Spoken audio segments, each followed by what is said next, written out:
Good morning. Welcome to my thought for the day. I'm continuing to think about the ministry of John the Baptist today, as we are on what we in England call Shrove Tuesday, today and the beginning of Lent tomorrow, when we focus on the period that Jesus spent in the wilderness, and we use it as a time, in many churches, as a time of serious reflection about our lives, and there's a tradition, isn't there, of giving up things for Lent. I'm not sure where that comes from, but it's all about discipline. It's all about trying to free our lives up from the trappings that we inevitably add to them over the year, and trying to make more space for God in our lives. It may be better not to give up something unless there's something that has become very dominant in your life, but rather to make space for more time with the Lord, more reading of his word perhaps, or a decision to read a particular portion of the scriptures, or I don't know what it might be. But before Jesus went into the wilderness, of course, he was baptized by John. So that's why I wanted to talk about John today again.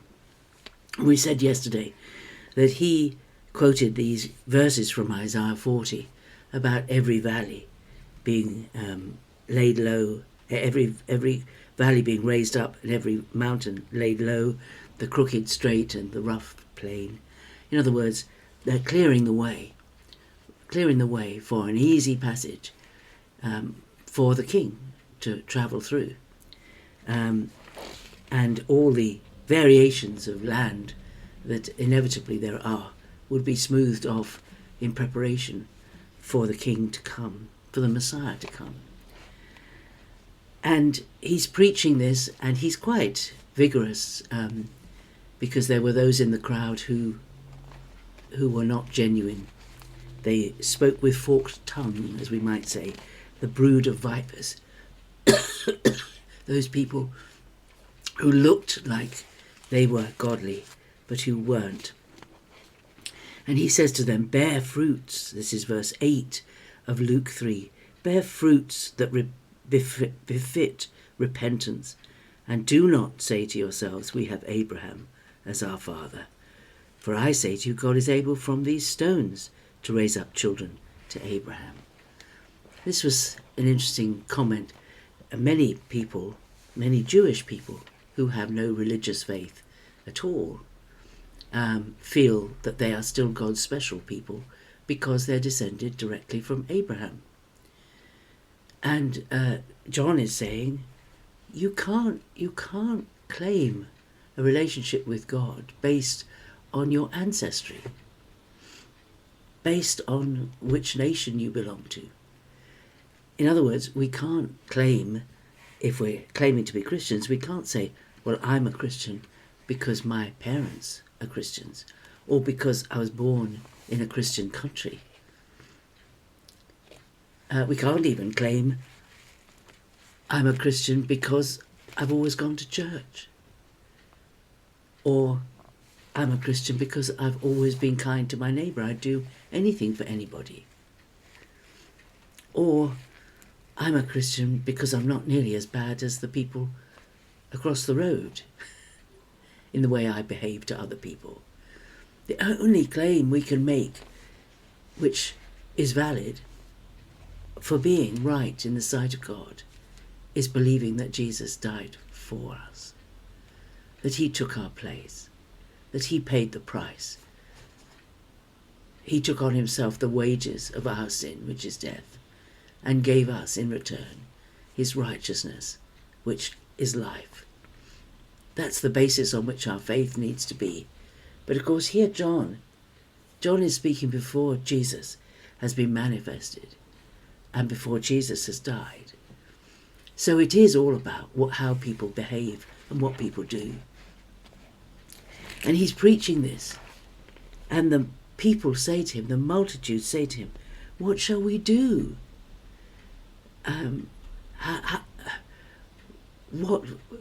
How can we get right with God? What should we do? And that's a very practical sentence. And we could ask God today, what is there in my life, in the things that I do, the attitudes I hold, the interests I pursue, the way I spend my time? Is there anything in my life that you would change, that is not good for me, is not good in your sight? These multitudes said to John, what should we do? And he's very practical. He says, he who has 2 coats, let him share with him who has none. And he who has food, let him do likewise. So what is he saying? He's saying, if you have, give to someone who hasn't. If you've got something, if you've got plenty, share with those who have none. This is where our love of charities comes from. That there is something wonderful about, if God gives us extra, not hoarding the extra that he gives us, but sharing it with those who have none. I'm sorry, I'm very thirsty this morning. Excuse me, people. So that's, we don't need a sign from heaven to tell us that's what to do, because John says this is godly living.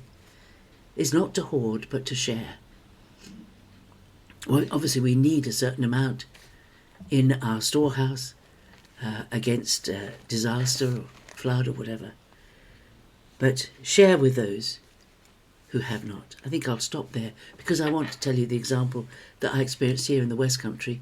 I don't know how many years ago it was now. It must have been 7 or 8 years ago when we had severe flooding in the West Country on the Somerset, what are called the Somerset levels. And it was terrible. The people flooded out for weeks on end. A member of my band couldn't get to band practice for 3 months because there were boats provided to get out of his village by the local authority, but they stopped at 6 in the evening, and the evening was when we practiced, and he couldn't get to practice because he couldn't get out of the village. They were flooded all around the village, and there were lots of people in that situation, and people shared.